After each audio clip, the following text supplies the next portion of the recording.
এই যে শাপলা চত্বরে 2005 সালে আমি গিয়েছিলাম, আমার প্রমাণ আছে। আমি বগুড়া জামিলের ছাত্র ছিলাম। 13 সালে 5 মে আমরা 5 বাস আমি তখন পড়তাম মনে হয় কাফিয়া অথবা সরেজামি।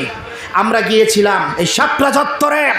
এই স্বৈরাচার খুনি হাসিনা তার সন্ত্রাসী বাহিনী লেলিয়ে দেয় আমার চোখের সামনে।